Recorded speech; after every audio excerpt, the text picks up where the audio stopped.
George વોશિંગ્ટને એકવાર કહ્યું હતું કે સફળતા માટે કોઈ શોર્ટકટ હોતો નથી, પરંતુ અમીર બનવા માટે એક જ શોર્ટકટ છે અને તે છે કંઈક નવું કરવાની ટેવ.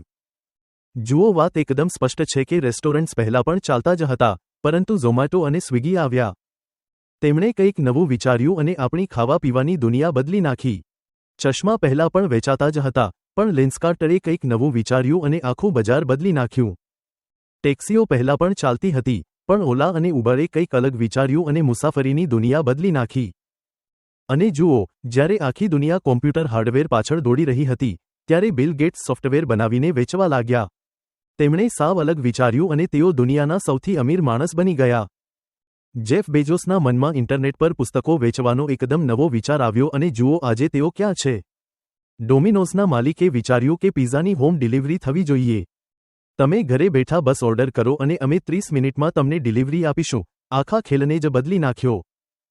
ફેડરલ એક્સપ્રેસના સ્થાપક ફ્રેડરિક સ્મિથના મનમાં ઓવરનાઇટ ડિલિવરીનો વિચાર આવ્યો કે એક જ રાતમાં પ્રોડક્ટ ડિલિવર થવી જોઈએ અને દુનિયા બદલાઈ ગઈ. જિલેટના સ્થાપક કિંગ કેમ્પ જિલેટના મનમાં સેફ્ટી રેઝર બનાવવાનો વિચાર આવ્યો કે ભાઈ પુરુષોએ પણ સ્માર્ટ દેખાવું જોઈએ. તેમણે પુરુષોનો દેખાવ શું બદલ્યો, આખી દુનિયા બદલાઈ ગઈ. માર્ક ઝકરબર્ગ પોતાના મિત્રો સાથે સોશિયલ નેટવર્કિંગ સાઇટ બનાવી રહ્યા હતા. એકદમ નવો આઈડિયા અને આજે જુઓ માર્ક ક્યાં છે. સોશિયલ મીડિયા તેમને ક્યાંથી ક્યાં લઈ ગયું.